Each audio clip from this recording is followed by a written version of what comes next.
présenter un petit atelier technique. Je crois qu'il ne faut pas que je bouge trop parce que le cuir fait du bruit. Donc, un atelier technique sur l'haltérocentrage, qui est la technique fondamentale des médiateurs professionnels. Et alors, pour bien comprendre cette technique et l'haltérocentrage, il faut d'abord intégrer la notion d'altérité. Donc, l'altérité, c'est l'idée que l'autre est un autre, c'est-à-dire quelqu'un qui est différent de moi, qui a un autre référentiel que moi. C'est une idée qui remonte, qui est relativement récente quand même. Elle est apparue en Occident au XVIe siècle, après le Moyen-Âge, au début de la Renaissance. Et c'est Montaigne qui a été l'initiateur de cette idée, en tout cas qui l'a popularisée, et qui a popularisé cette idée que les personnes sont des individus à part entière, différentes des autres, par opposition au référentiel qui prévalait jusque-là, qui était l'idée que les individus n'existent qu'au travers d'un groupe. La famille, la religion, la caste, l'ethnie, la corporation professionnelle. Et donc cette idée d'individualité est apparue avec Montaigne, elle a été développée par la suite avec Descartes et le fameux « je pense dont je suis », Rousseau, les penseurs de lumière. Et la philosophie de la médiation professionnelle repose sur cette notion-là d'altérité, que les autres sont différents, qu'ils fonctionnent différemment avec un référentiel différent et qu'il n'y a aucune raison que j'impose à mes prochains quoi que ce soit, que je pèse sur les autres, que je juge les autres avec mon référentiel ou que je cherche à décoder leurs intentions. Donc c'est cette technique d'haltérocentrage qui est une technique de médiateur et qui se traduit d'une façon très concrète pour les médiateurs dans la posture avec laquelle le médiateur intervient. C'est-à-dire que quand j'interviens auprès de personnes qui sont en conflit, j'interviens auprès de deux individus qui ont leur propre référentiel, qui ont leur manière de se représenter leur relation et eux-mêmes dans la relation. Et donc, c'est cette posture d'indépendance par rapport à toute forme d'autorité, d'impartialité relativement aux personnes, et puis de neutralité par rapport aux solutions qui vont découler de la médiation. Et puis, il y a un troisième niveau. Alors, avant de passer la parole à Jésus, qui va nous décrire de manière un petit peu plus précise ce qu'est cette technique, il est très important de comprendre que cette notion d'altérité, bien sûr, elle se traduit dans la posture du médiateur professionnel, mais c'est également une posture sociétale, c'est une posture, une représentation des humains qui est à disposition de tout le monde et qui est très utile aussi sur toutes les réflexions qu'on pourrait avoir par rapport à la construction d'une société. On a abordé de manière différente au cours de ce symposium les questions de politique, les questions d'organisation sociale, d'entente versus contrat. Et c'est cette représentation de l'humain qui est au fondement de nos réflexions sur l'entente. Parce qu'on ne peut pas s'entendre en cherchant à imposer un référentiel aux autres. On ne peut pas s'entendre en cherchant à être bienveillant avec les autres. Parce qu'être bienveillant, c'est appliquer son référentiel aux autres. Si je fais preuve de bienveillance, je considère l'autre en fonction de mon référentiel, de ce qui est bien et de ce qui ne l'est pas, et je vais lui appliquer ce référentiel. Donc l'altérité, ce n'est pas ça. Ce n'est pas la bienveillance, ce n'est pas des bons sentiments, ce n'est pas de la gentillesse, ce n'est pas ça.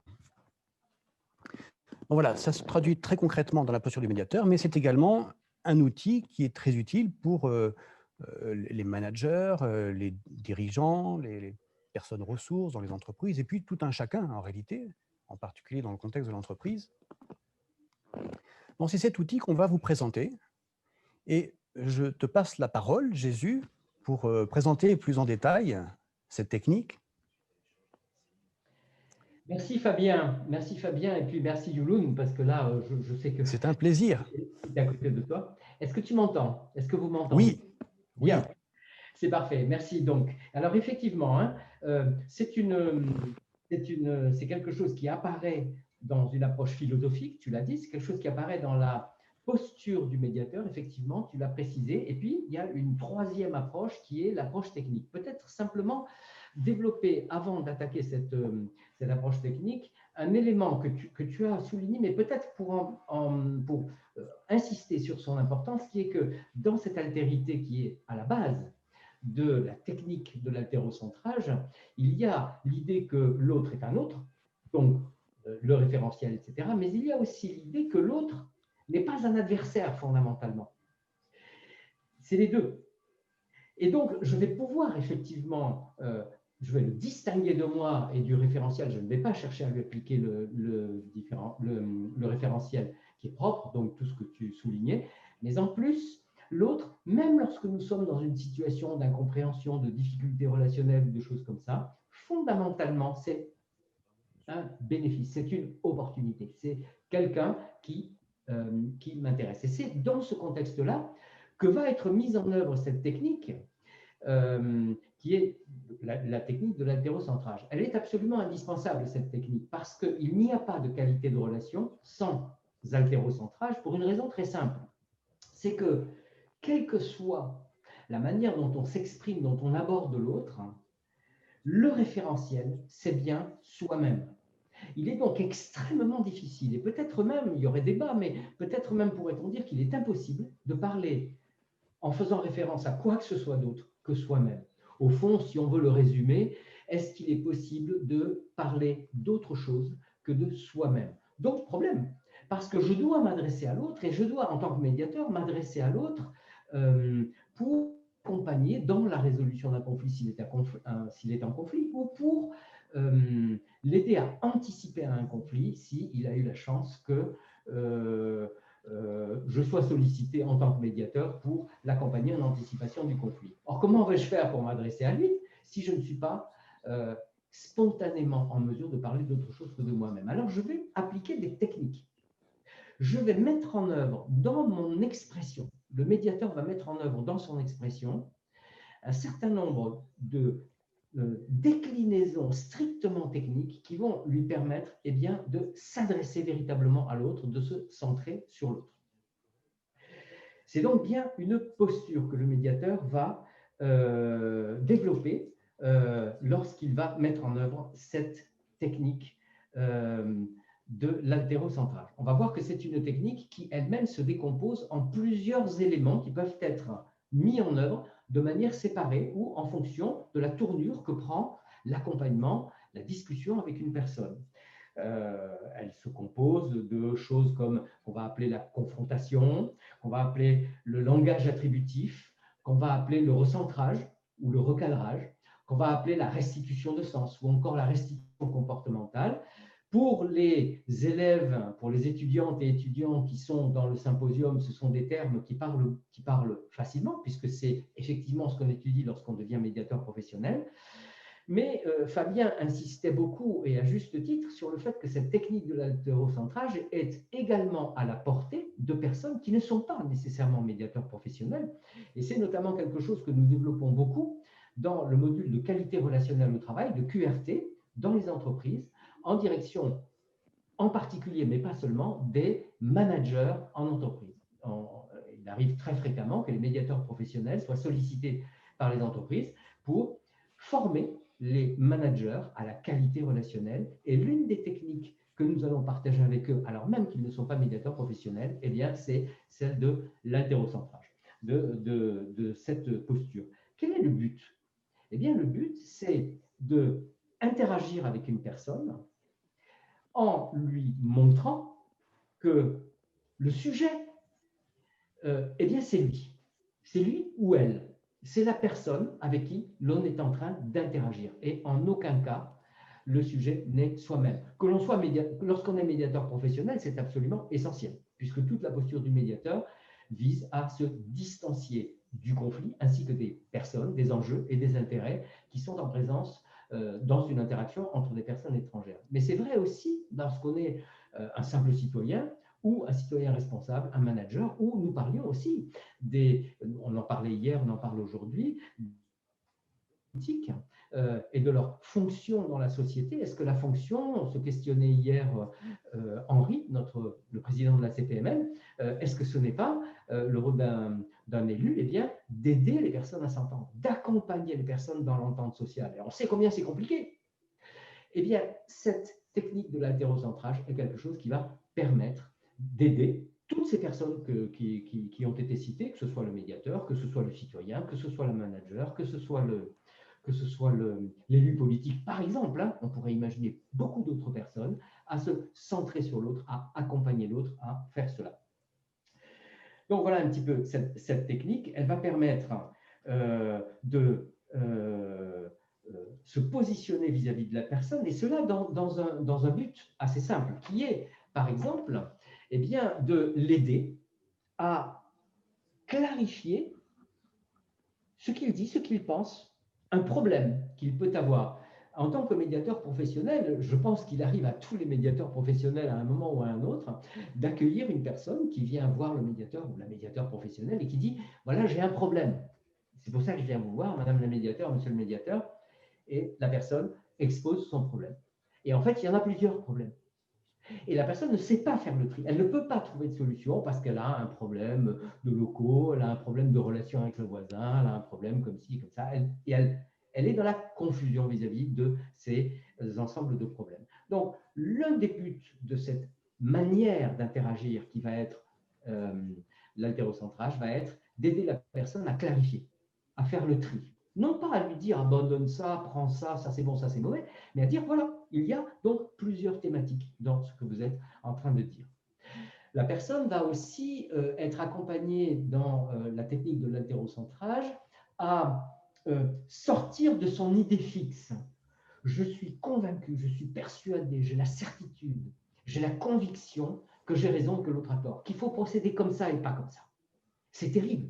Si jamais on fait ce qu'il dit, ça va être catastrophique. Et je ne peux pas sortir de cette idée-là. Alors le médiateur professionnel va me parler en se centrant sur moi et en m'aidant à travers cette clarification et ce tri, à me dire qu'au fond, si je change de point de vue, simplement changer de point de vue, eh bien, il va apparaître que peut-être les choses peuvent être abordées d'une autre manière. Et l'altérocentrage va aussi servir à celles ou ceux qui le pratiquent à accompagner les personnes. Alors nous disons à désentêter une personne, c'est-à-dire la faire sortir de sa tête pour qu'elle puisse adopter un autre point de vue, à elle ensuite de choisir, comparer les deux points de vue, celui qu'elle avait en entrant et celui qu'elle a ensuite, et voir s'il n'y a pas là-dedans quelque chose qui va être plus intéressant.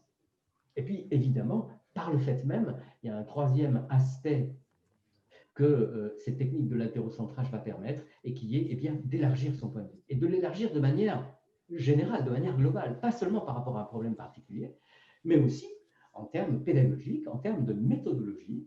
Lorsque j'ai une difficulté, oui, je sais maintenant, parce que le médiateur m'a parlé, que je peux élargir mon point de vue. Je peux de manière systématique changer mon point de vue parce que le médiateur m'a présenté cela. Alors, aider à réfléchir, aider à structurer, à clarifier sa réflexion, mais pas du tout à influencer la personne sur le choix qu'elle peut faire, sur ses convictions propres, sur la manière qu'elle a de construire sa pensée, son raisonnement. Il ne s'agit pas d'influencer, mais bien d'aider la personne à clarifier. Ça veut dire ce que la personne pense, ce qu'elle a pensé par le passé, ce qu'elle pourrait penser dans l'avenir, ce que la personne dit, ce que la personne fait, et voir comment elle est, par exemple, totalement fondée, on dit aussi légitime, mais c'est plus par référence à la loi, mais elle est fondée à dire ce qu'elle a à dire, à penser ce qu'elle a à penser, et par voie de conséquence, eh bien, à faire ce qu'elle a à faire. Voilà une des déclinaisons possibles, une des aides possibles qu'apporte cette technique de l'altérocentrage. Alors, on pourrait prendre bien des exemples. Par exemple, on pourrait dire, une personne dit au médiateur, je me sens complètement discrédité. Je ne peux pas rester dans ce service, dans cette entreprise, parce qu'en fait, je suis complètement discrédité. Et comment le manager, comment le médiateur vont-ils accompagner la personne? Eh bien, en clarifiant.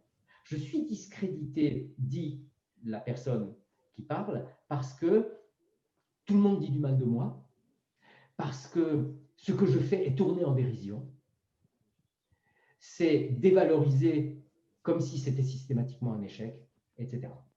Et donc, comment vais-je sortir de cette situation? Alors, le médiateur va pointer un certain nombre de choses, un certain nombre de faits. Qu'est-ce que la personne qui discrédite a dit réellement? Par exemple, mon manager a dit de moi que je suis un incompétent. Et si je suis un incompétent, il y a peut-être des raisons qui lui font dire cela. Ce qu'a réellement fait l'autre. On va rechercher ce qu'a réellement fait l'autre. Hein, alors, j'ai l'exemple sur la fiche que nous utilisons pour ce. Ben, le manager a changé ma fiche de poste. Il a modifié unilatéralement ma fiche de poste. Il m'a retiré certains projets et quelque part, je le prends un peu comme une punition, comme une sanction. Et voilà qu'on est dans la déclinaison précise d'un certain nombre de faits, d'un certain nombre de choses qui se produisent. Et puis, il y a une troisième dimension que l'haltérocentrage va permettre de mettre en évidence auprès de la personne, chez la personne, pour la personne, c'est eh bien, ce que ça m'a fait, ce que j'ai ressenti, ce que j'ai éprouvé du fait de cette situation. Et on va comme ça aider la personne à décortiquer, à nommer, à clarifier les choses pour qu'elle puisse en fait trouver une autre manière de réagir que simplement se sentir en dessous de tout, se sentir, comme elle disait au début, totalement discrédité.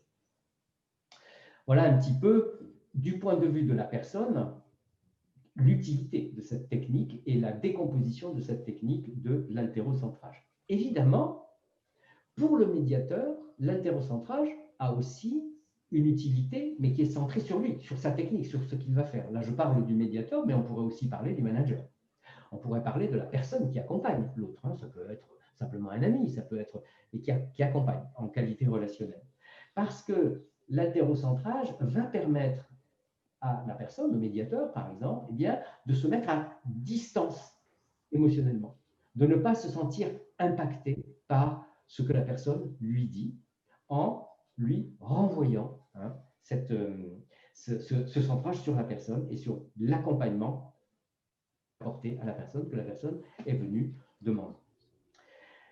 Alors, on pourrait parler, est-ce que Fabien ou Yulun, vous avez des choses que vous aimeriez ajouter à cette présentation préliminaire? Oui, un petit complément par rapport à ce que tu as dit. Tu as énuméré un certain nombre d'éléments d'haltérocentrage, notamment exprimer de la reconnaissance, utiliser cette expression en fait, conséquence, ressenti. On va voir aussi qu'on peut confronter, avec l'haltérocentrage, on peut confronter les personnes avec leur représentation, avec leurs difficultés, être en bonne relation, avec parfois leurs contradictions aussi. Et donc, c'est un outil qui nécessite d'avoir une certaine compréhension, hein, qui sous-tend de comprendre ce mécanisme-là de la légitimité des points de vue que tu évoquais, Jésus. Donc, c'est un outil qui est indissociable de connaissances et de compétences en ingénierie relationnelle. Et voilà, ça c'est le premier point. Et puis, un deuxième point, c'est que je vois qu'il y a dans les commentaires Joël Terrain qui fait de la formation de manager et qui nous dit qu'elle elle forme les managers à cette technique de l'haltérocentrage et elle a des retours qui montrent que c'est extrêmement efficace dans les entreprises, en particulier pour les cadres, pour les managers, de savoir s'exprimer de façon haltérocentrée, savoir tout se dire de façon haltérocentrée. Il ne s'agit pas de dire, l'haltérocentrage, ce n'est pas de dire aux gens, ouais, tu as raison, je suis d'accord avec toi, c'est bien ce que tu dis, ce n'est pas ça du tout. On peut tout dire avec cette technique de l'haltérocentrage, y compris des choses qui potentiellement sont difficiles à entendre. On pourrait même effectivement surenchérir. C'est un élément qui est effectivement extrêmement important, et merci à Joël de le souligner dans les messages et dans la discussion. Mais on pourrait même dire que l'haltérocentrage présente un intérêt majeur, absolument incontournable. En fait, incontournable. Disons les choses comme elles sont, ce n'est pas la peine de tourner autour du pot. À partir du moment où ce qui est à dire est difficile à dire, est problématique, et potentiellement conflictuel et désagréable. Parce que c'est vrai aussi que quand on est dans une relation agréable, dans une relation de douceur, dans une relation de connivence, ou des choses comme ça qui ne font pas partie de la qualité relationnelle, de la vision que nous avons de la qualité de la relation, mais malgré tout qui sont très positives et très agréables, la nécessité de l'altérocentrage ne se fait sentir que de manière extrêmement marginale. Donc effectivement, c'est très important. Comment vais-je dire à mon subordonné ou comment vais-je dire à mon chef que je ne suis pas content du travail qu'il a fait, que ça ne peut pas continuer ainsi, non pas que je ne l'aime pas, non pas que je le méprise, non pas que je ne veux plus travailler avec lui, mais il n'est pas possible que les choses se poursuivent ainsi. Ça existe même entre nous, dans les discussions que nous avons parfois entre médiateurs, parce que il suffit de regarder sur le workplace pour se rendre compte à quel point nous sommes très divers les uns par rapport aux autres et comment parfois entre nous-mêmes il y a des discussions qui nécessitent de objectiver, de parler des choses telles que, en termes de point de vue, en termes de discussion, etc. Donc oui, effectivement, c'est quelque chose qui est essentiel. L'altérocentrage permet cet objectif suprême de la qualité relationnelle qui est de dire tout ce qu'il y a à dire sans jamais accepter de faire l'impasse sur quelque chose qu'on a à exprimer.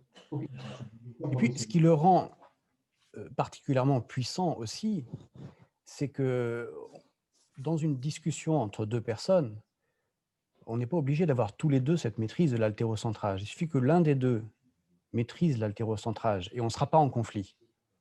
On ne pourra pas être en conflit. Tout à fait. Donc, ça permet aussi d'accéder à une grande liberté dans les relations aux autres. Parce que si je maîtrise cet outil, je vais me sentir libre vis-à-vis des autres pour leur dire quoi que j'ai à leur dire. Et il me suffit de le maîtriser. Je n'ai pas besoin que lui le maîtrise. Oui, oui. C'est exact, et c'est d'ailleurs parce que beaucoup de médiateurs sans doute ont pu le constater, notamment quand ils interviennent en entreprise dans des équipes.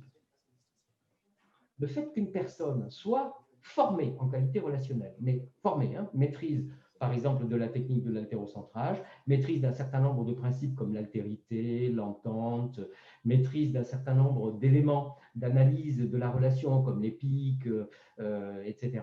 Il suffit qu'une personne dans une équipe dispose de ça et l'ambiance dans l'équipe, entre guillemets, l'ambiance, ce n'est pas un terme très médiation professionnelle, en fait, elle change. Et c'est vrai, effectivement, de l'altérocentrage.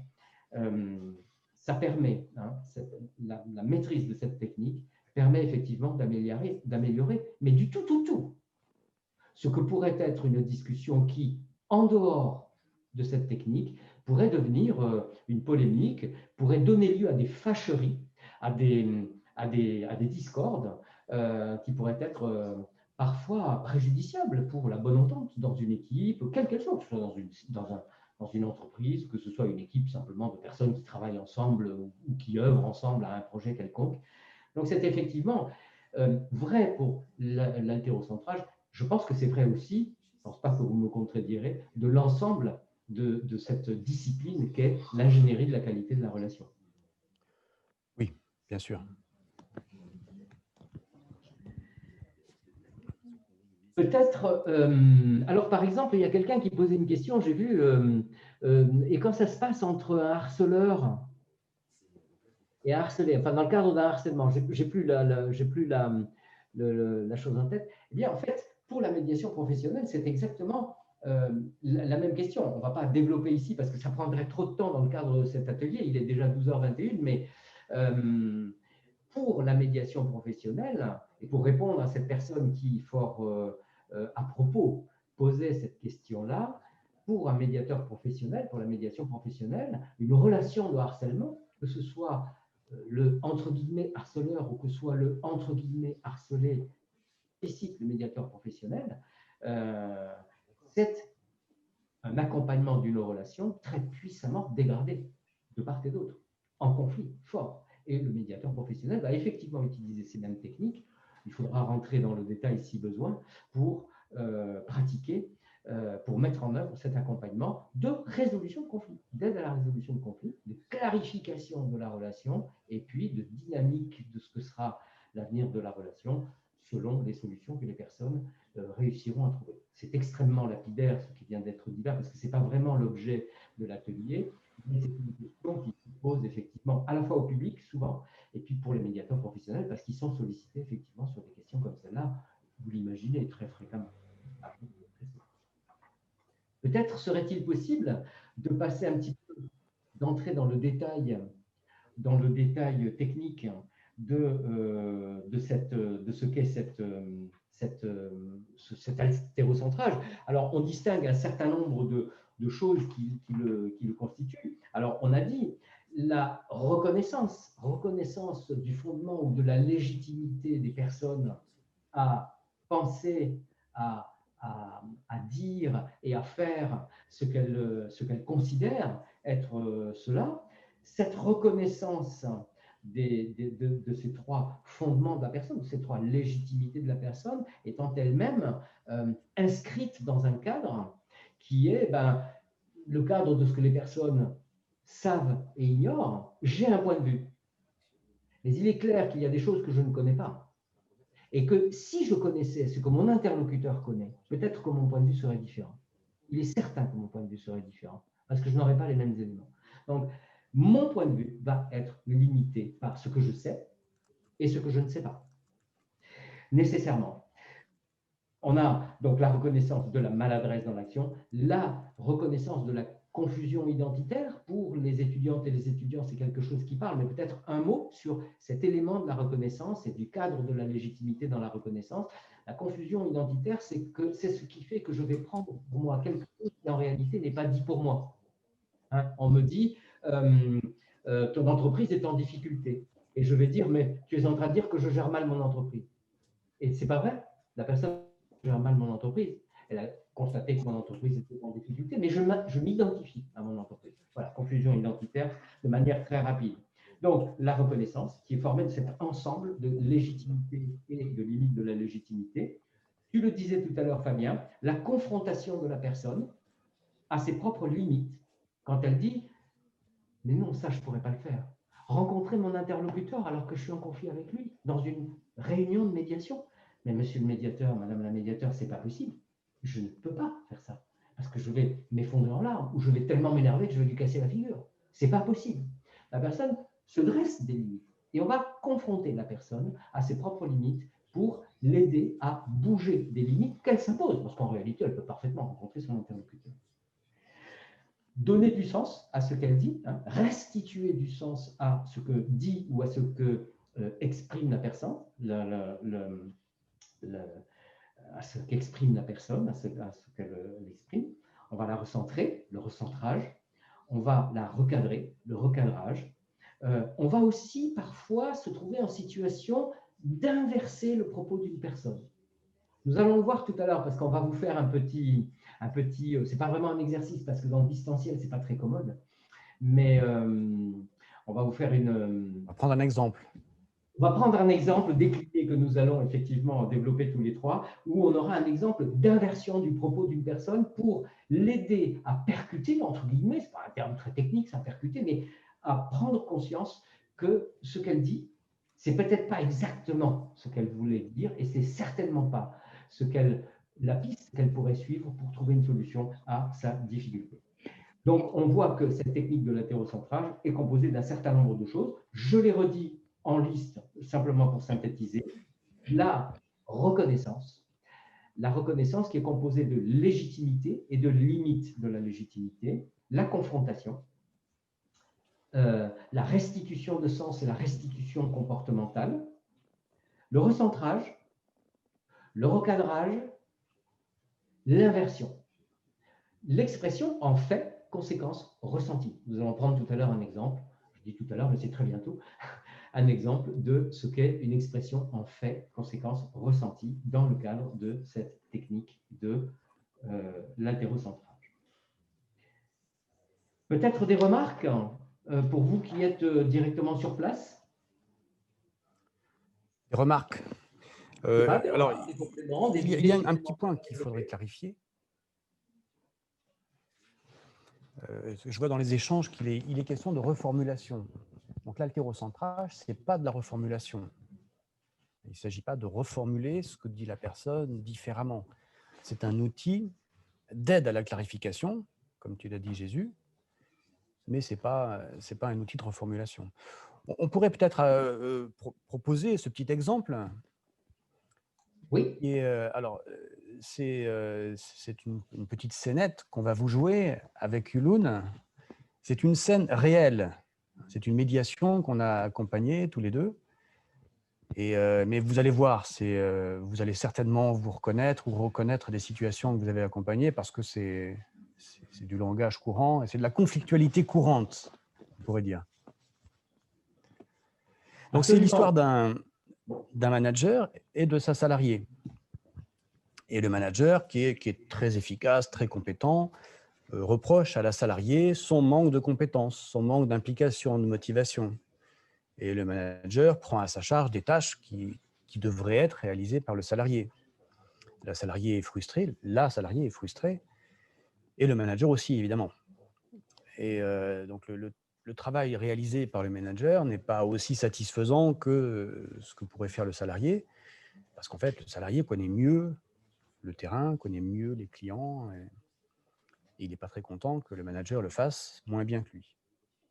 Voilà, donc c'est un petit échange, il y aura quatre répliques, et puis après on va les redétailler, et cette fois avec Jésus, qui jouera le rôle du médiateur, voilà, entre Yulun et moi.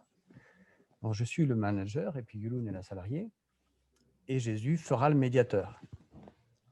Voilà, donc on va vous faire l'échange, comme ça vous aurez le panorama, et puis après on le reprend. Tu es prête, Yulun? Oui. Alors, Yulun, on ne peut vraiment pas te faire confiance parce que tu respectes jamais mes instructions, tu fais les choses à moitié, tu n'es pas impliqué dans ton boulot.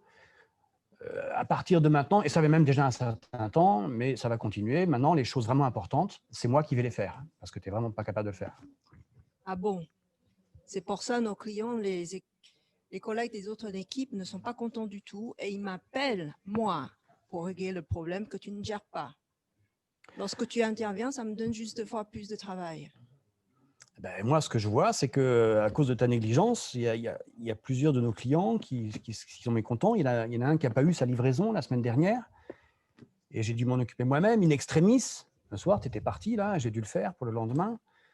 Une fois de plus, et ça ne peut vraiment pas continuer comme ça, quoi. Je te rappelle, j'ai d'autres priorités ce jour-là et que je t'informe au passage que le client m'a clairement dit qu'il n'était pas content de ton travail.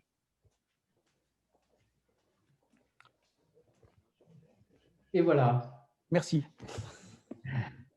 Voilà. Donc, on voit là, nous avons découpé, enfin, quand je dis nous, je m'approprie un petit peu le travail qui a principalement été fait par Fabien, par Yulun, mais c'est vrai qu'on a travaillé ensemble. Nous avons découpé en 4 séquences et chacune de ces séquences va être ensuite développée selon une thématique de la reconnaissance, selon l'une des techniques, pardon, pas de la reconnaissance, mais de l'altérocentrage. La première de ces techniques, ça va être la reconnaissance. Hein. Le manager dit, on ne peut pas te faire confiance, tu fais jamais. Et il va dire au médiateur, monsieur le médiateur, je ne suis pas content du tout de Yulun parce que ça, elle ne fait pas, c'est pas possible, je ne peux pas lui faire confiance, quoi que je fasse, elle ne fait pas ce que je lui dis, etc., etc. Donc, dans une situation comme celle-là, l'altérocentrage va consister à aider la personne à travers de la reconnaissance. La reconnaissance va lui permettre de se sentir reconnue, comprise, entendue, de voir, et par conséquent, le but de cette reconnaissance est d'aider le manager à faire tomber autant que possible son état émotionnel. État émotionnel qui, en fait, par exemple, la colère ou l'exaspération, enfin, on pourrait trouver. Jean-Louis Lalescroux, par parenthèse, a écrit une liste des ressentis et émotions que vous trouverez sur le Workplace pour les médiateurs et étudiantes et étudiants qui sont parmi nous, et qui est très intéressant parce que c'est une liste, je pense, exhaustive de l'ensemble des ressentis et émotions. Donc, on prend la colère parce que c'est simple, mais référez-vous à cette liste des ressentis et émotions trouver sur le Workplace. Je ferme la parenthèse. Donc, la reconnaissance va permettre de aider la personne qui intervient à apaiser relativement, autant que possible, évidemment, son émotion, quelle qu'elle soit. Alors, par exemple, donc, Tu dis au médiateur, je ne suis pas content, enfin ce que tu disais, quoi. Voilà, on peut reprendre la séquence et puis cette fois, c'est toi qui joues le rôle du médiateur Absolument. et tu me permets à moi de me sentir reconnu, J'espère que je vais y arriver. sans aucun doute. Alors, monsieur le médiateur, Yuloun, on ne peut vraiment pas lui faire confiance. Elle respecte jamais mes instructions. Elle fait les choses à moitié. Elle n'est pas impliquée dans son travail. Et maintenant, je suis obligé de faire les choses moi-même. Et oui, ce que vous dites, Monsieur Héon, c'est que lorsque vous déléguez quelque chose à quelqu'un, lorsque vous confiez quelque chose à quelqu'un, vous avez besoin d'être sûr que ça sera fait comme vous attendez que ce soit fait. Oui, évidemment. C'est ma responsabilité de manager. Voilà. Je vous remercie de cette précision. Vous voulez vous sentir rassuré. Votre objectif, votre but, c'est de vous sentir rassuré, certain que la qualité du travail sera conforme à ce qui est prescrit. Exactement. Voilà. Moi, j'attends rien de plus. Tout à fait. Et alors, comment pourriez-vous faire autrement dans cette situation, si vous éprouvez ce sentiment que de faire vous-même, finalement, ce dont vous n'êtes pas sûr que ce sera fait dans les conditions dont vous avez besoin pour vous sentir satisfait, pleinement rassuré. Exactement. Ça me paraît logique. Je vous remercie de cette précision. Donc, si ici on s'arrête, on met en suspens le petit scénario, on se rend compte que à travers la discussion entre la personne qui se plaint et le médiateur, il y a bien eu les trois dimensions qui sont la reconnaissance du point de vue dans la première partie. Ça a été fait dans cet ordre-là. On peut le faire dans un autre ordre, hein, évidemment, mais en tout cas, ça a été fait en cet ordre-là. La reconnaissance du point de vue, ce qui est important, c'est que pour vous, ce soit fait correctement, comme vous vous y attendez. La reconnaissance de l'intention, votre but, c'est de vous sentir à l'aise, c'est de vous sentir satisfait, c'est de vous sentir rassuré. Voilà, et vous n'avez pas d'autre but que celui-là, au fond. Hein. Et la reconnaissance de l'action, finalement, si vous n'êtes pas sûr, vous faites le choix de le faire vous-même parce que est-ce que vous auriez une autre possibilité. Donc voilà comment se décline, par exemple, de manière un petit peu, bon, c'est un petit peu pédagogique, c'est un petit peu scolaire, je dirais, hein, mais voyez comment se décline, par exemple, la sous-technique de la reconnaissance du point de vue de la reconnaissance de l'intention, du point de vue et de l'action, dans un exemple comme celui-là, à partir de la phrase que Fabien, tu disais à Yuloun. Voilà pour la reconnaissance. Voilà. Donc là, on peut souligner que pour l'instant, tu ne m'as pas fait beaucoup réfléchir par rapport à cette situation, par rapport à ma manière de m'exprimer. Simplement, tu m'as restitué de la reconnaissance, de ma légitimité dans mon point de vue, mon intention, mon action, ce qui me permet de savoir que dans la suite de la discussion, je ne vais pas être jugé, tu ne vas pas me prêter de mauvaises intentions et tu ne vas pas non plus chercher à me contraindre, m'obliger à changer quoi que ce soit, que ça va être une discussion. Exactement. Donc, je suis prêt pour la suite. Voilà, c'est très important parce que effectivement, cette aide à la réflexion, cette aide à la clarification, il va bien falloir qu'elle vienne. Alors, il y a un exemple un petit peu après qui vient, mais c'est effectivement important de le souligner. Ça commence par un apaisement. Attendez, on va discuter. Il y a forcément moyen. On va en parler, vous allez voir. Tac, tac, tac, et on pose les choses d'un point de vue plus émotionnel. Hein. La reconnaissance, c'est ça. Hein. Très bien. Peut-être on peut passer à la deuxième séquence. Je ne sais pas s'il y a des questions. Ouais. Allons-y, on verra les questions à la fin. D'accord. Donc, on va passer peut-être, Yuloun, si tu le veux bien, au deuxième aspect. Donc, dans l'interaction que Yuloun répond à son manager, tu exprimes que, en fait, les gens, quand ils se plaignent auprès de toi, non pas de ton travail, mais du travail que fait le manager. C'est ça que tu lui dis. Hein. Ah oui, c'est juste pas la vérité. Alors, il s'agit de restituer… Donc, ils ne sont pas contents. Non seulement les clients et aussi les collègues des autres équipes que je coordonne. Voilà. Et le résultat, c'est qu'ils m'en appellent tous pour se plaindre et que je dois travailler 2 fois plus. Tout ça à cause de mon manager. Ce que vous dites, madame, c'est que il y a un certain nombre d'aspects de votre travail, vous mettez en évidence peut-être qu'il y a un certain nombre d'aspects de votre travail qui en fait demandent une technicité précise et qui est une technicité de terrain. Alors évidemment, oui, il demande de contact. Ils te demandent d'entretien de relations. J'ai l'époux sur leurs besoins, ce qui n'est pas le cas de mon manager. Et ce que vous dites, c'est que vous avez cette compétence. Et cette compétence, elle vous permet de répondre de manière précise, efficace, ciblée aux besoins que vous connaissez parfaitement de votre interlocuteur. Forcément, dans ce que vous décrivez, ne peut pas être le cas de votre manager parce que lui, il est plus loin du terrain et plus loin de cette proximité de fait. Exactement, oui. Voilà. Oui, peut-être que ce que vous dites, c'est qu'effectivement, dans certains cas, vous êtes amené à vous distancier, à prendre des libertés, à interpréter un petit peu les choses à votre manière et en vous éloignant des consignes un petit peu générales, un petit peu théoriques que votre manager vous a données. Parce qu'il y a des aspects qui vous paraissent déterminants alors que lui-même ne les a pas soulignés dans les consignes qu'il vous donne. Oui, cette liberté, c'est basé sur la connaissance, sur le terrain. Je vous remercie de cette précision. Cette liberté, elle est basée qui est reconnue par mes clients et les collègues. Exactement. Elle est basée sur votre expertise qui est reconnue. Je vous remercie de cette précision. Donc, ce qu'on a fait ici, hein, si on clôt la séquence et qu'on la commente, c'est une restitution de sens. C'est-à-dire que la personne exprimait un certain point de vue, mais c'était un point de vue qui était exprimé de manière comme la personne était en mesure de le faire. Elle est dans le conflit, elle n'est pas contente, elle exprime qu'elle n'est pas contente. Mais ce qu'elle dit derrière, c'est qu'il y a du sens dans son attitude, dans son propos, et que ce sens, il est fondé sur une expérience de terrain, en l'occurrence dans l'exemple, et sur une reconnaissance par le client de cette expérience de terrain. Donc on va, et quelqu'un posait tout à l'heure la question de la reformulation. La reformulation, un médiateur professionnel ne fait jamais de reformulation. Il donne du sens. Il va au-delà. Il fournit des hypothèses à la personne va pouvoir les valider ou les invalider, hein, ça c'est pas grave, elle fait ce qu'elle veut, mais le but c'est d'aider la personne à progresser dans la clarification de son point de vue et dans l'apaisement de ses émotions. Donc, oui, c'est vrai que ce n'est pas de la reformulation, c'est vraiment de la restitution de sens, en parallèle de la restitution comportementale. Pour rebondir sur ce que tu dis, Jésus, par rapport aux émotions, c'est vrai que les personnes qui sont en conflit, parfois, ressentent des émotions violentes qui déstructurent leurs pensées. Et ce travail-là de restitution de sens, c'est pour redonner de la structure, permettre à une personne de pouvoir réfléchir d'une façon qui soit rationnelle.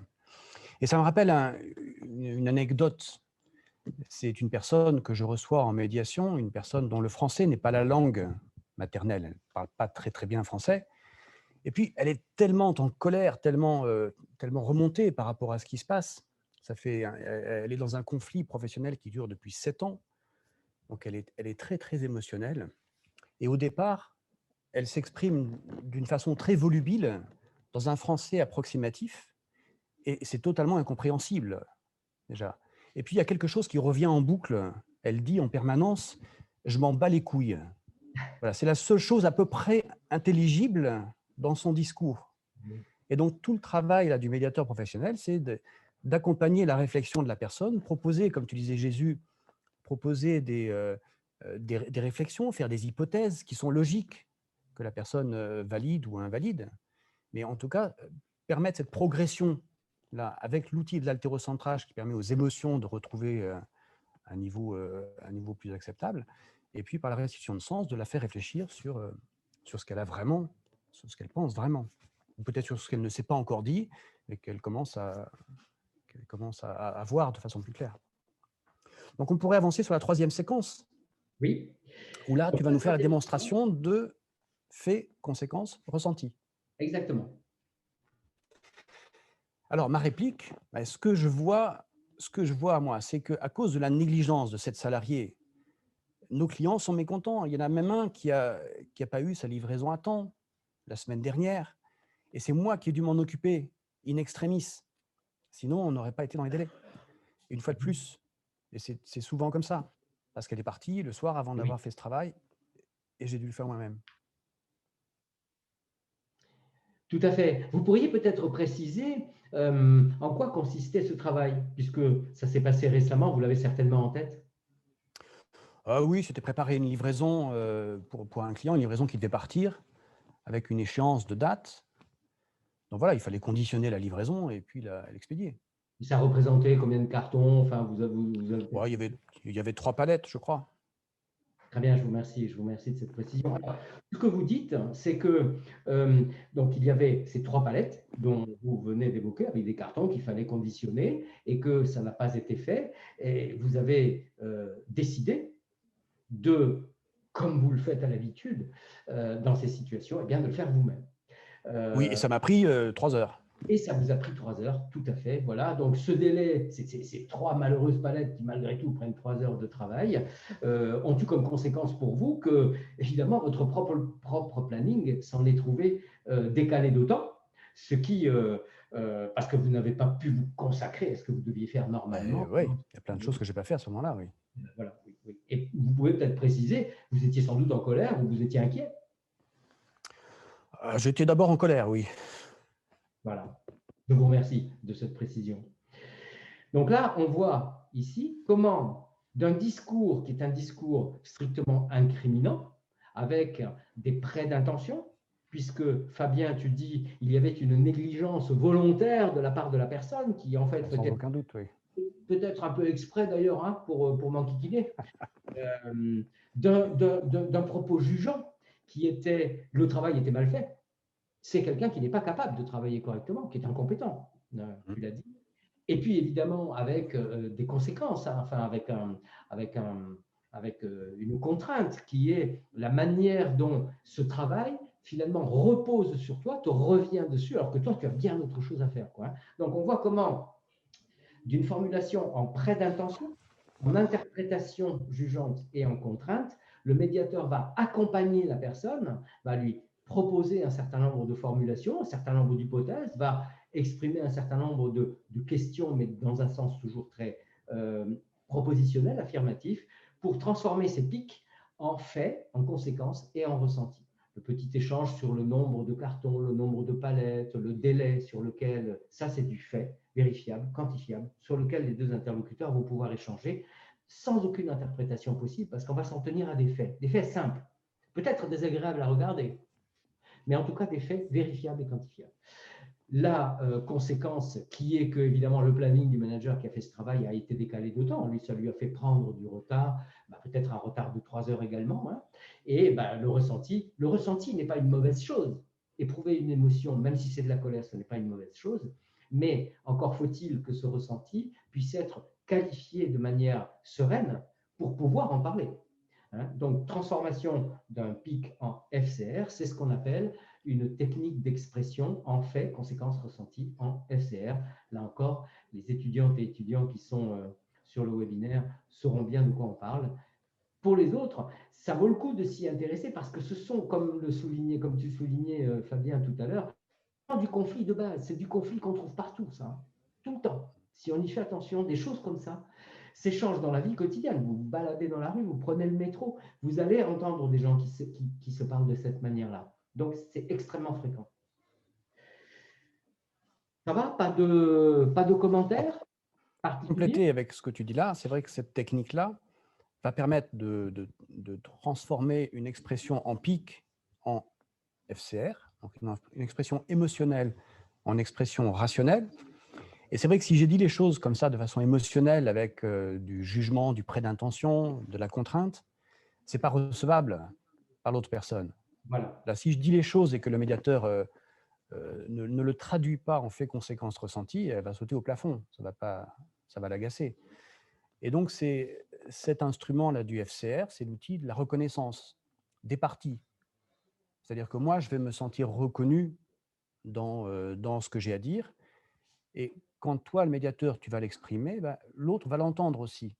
Donc, ça va me donner le sentiment que je suis reconnu par l'autre, même si c'est le médiateur qui fait cette traduction. Tout à fait. Alors, je voudrais peut-être encore prolonger ton prolongement qui est de revenir à l'idée, parce qu'on parle de médiation. Alors évidemment, en médiation, ça paraît évident. Le médiateur, il va faire du FCR à certains moments précis du processus, plus qu'à d'autres. Il va en faire un petit peu tout le temps, à chaque fois que ça va se présenter. C'est une technique. Hein. Mais il y a des moments particuliers où la traduction des pics en FCR est extrêmement importante. Bon, mais là, on parle de la médiation. Voilà, on pourrait prolonger les prolongements encore pendant des heures. Non. Peut-être qu'on passe à la dernière séquence. Oui, juste une précision, Fabien, parce qu'il est 12h47, donc on n'est pas en retard, mais juste replacer ce que tu disais à l'instant dans le cadre d'un manager, dans le management de l'entreprise, et comment le FCR, la pratique du FCR, dans une relation managériale, est une clé pour arriver à poser un certain nombre de difficultés de manière sereine, apaisée, et donc à résoudre un certain nombre de problèmes. Mais oui, passons à la phrase numéro 4. C'est vrai, tu as raison, je suis un peu bavard. La phrase numéro 4, c'est donc toi, Yuloun, qui t'exprime. Ah oui, monsieur le médiateur, vous savez, avec Fabien, tout son désir, c'est toujours la priorité pour tout le monde. Ce jour-là, j'étais effectivement partie plus tôt pour s'occuper de ses priorités.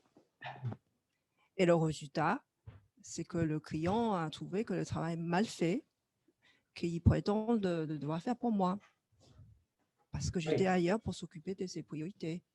Des priorités, ce que vous dites, c'est que vous aviez diverses priorités qui vous avaient été fixées par votre manager et que vous ne vous occupiez pas des unes parce que vous étiez en train de vous occuper des autres. Oui. Je vous remercie de cette précision. En fait, ce que vous êtes en train de dire, c'est que vous n'avez pas pu, ou peut-être pas su, organiser votre temps parce que vous étiez confronté à trop de consignes qui venaient en même temps et vous n'avez vous-même pas pu vous organiser pour traiter l'ensemble de ces consignes. Non, je ne sais plus comment organiser et j'ai l'impression que je perds mon autonomie. Je vous remercie de cette précision. Donc là, on va peut-être juste clore là-dessus, parce qu'ensuite, on voit bien que la discussion enchaînerait effectivement sur d'autres thématiques dans le cadre d'une médiation, notamment quand tu dis comment organiser mon autonomie. Ce qui est important là, c'est qu'on a fait une inversion. La personne dit, bah, en fait, oui, je ne me suis pas occupé de ça parce que j'étais en train de m'occuper d'une autre consigne que mon manager m'avait donnée. Alors évidemment, c'est facile à dire que je n'ai pas fait le boulot, mais en fait, j'étais en train de faire autre chose qu'il m'avait demandé. Mais ce que le médiateur va faire ici, c'est une inversion. C'est-à-dire qu'il va souligner aux yeux de la personne que, oui, il y a sans doute de bonnes raisons, mais elle a une part qui est la sienne dans la responsabilité de cette difficulté relationnelle. Il y a une partie qui est qu'elle n'a pas su ou elle n'a pas pu, et elle est légitime, ce n'est pas la question. Elle n'a pas su ou elle n'a pas pu elle-même organiser la manière de traiter, de dérouler les différentes consignes. Alors après, on va discuter, il y en a peut-être trop, il faut peut-être s'organiser autrement. C'est pour ça que c'est une autre partie de la médiation. Mais vous voyez comment, en fait, la personne dit, mais c'est de sa faute, il me donne trop de consignes. On va dire, oui, ce que vous dites, c'est que vous ne savez pas comment organiser ces consignes. Ça, c'est une inversion qui va proposer à la personne de changer d'angle de vue pour voir comment elle pourrait trouver des solutions à l'intérieur de cette situation qu'elle ressent évidemment comme dans laquelle elle se sent coincée, en fait. Hein, elle se sent bloquée. Il y a trop de consignes. Voilà, c'est vrai, comme tu le dis, ça pourrait ouvrir sur de nouvelles discussions.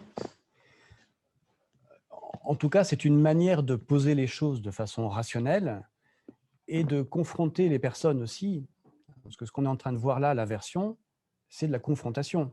Ce que tu es en train de faire, Jésus, c'est confronter Yuloun au fait qu'elle a peut-être du mal à s'organiser. Peut-être que dans sa gestion des priorités, elle accepte des choses que peut-être elle pourrait ne pas accepter. Peut-être qu'il y a des choses qu'elle n'a pas réussi à dire aussi. Oui, c'est un manque d'affirmation de soi. Ça pourrait être un manque d'affirmation de soi, tout à fait.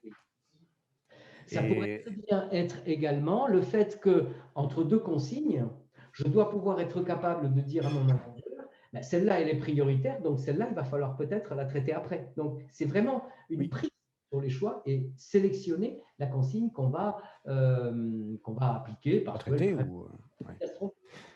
Ouais, et c'est vrai, quoi, ça rejoint cette idée qu'on a abordée à plusieurs reprises, la notion de liberté.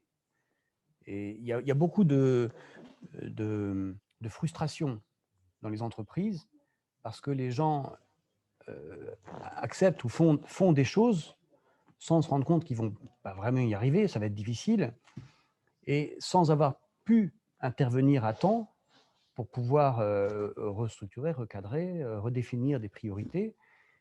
Et en fait, ils en font le reproche à l'autre. Il y a aussi le fait que lorsque certains managers interviennent en pensant à apporter de l'aide, mais finalement, ils ont maladroitement enlevé le sens de travail de leurs salariés. Et c'est cette reconnaissance qui est disparue et la personne se sent en perte de liberté. Tu as un exemple de ce que tu dis là pour illustrer? Oui. Dans une médiation, un cas de médiation dans laquelle une comptable qui était frustrée du fait qu'elle était débordée par la charge de travail et son M+1 a voulu l'aider. Mais puisque la M+1 ne connaît pas la comptabilité, elle a simplement pris en charge la partie managériale. Alors que c'est cette partie-là qui constitue la fierté pour la comptable. Oui, donc c'est une autre situation encore. En fait, c'est quelqu'un qui a une surcharge de travail. Son manager veut l'aider en lui enlevant une part de son travail et lui enlever la seule part qui l'intéressait vraiment. Oui, parce que ça fait 30 ans qu'elle fait la comptabilité, elle a monté une hiérarchie. C'est ça qui lui permet de continuer à évoluer. Voilà, ce que la technique de l'haltérocentrage peut-être aurait permis de clarifier si elles avaient eu une discussion. Exactement. Avec un médiateur ou même sans médiateur, en fait. Si le N+1 avait eu cette capacité à clarifier les choses et puis à réfléchir avec cette personne comment réorganiser son travail, elle serait peut-être arrivée à une autre solution. Oui.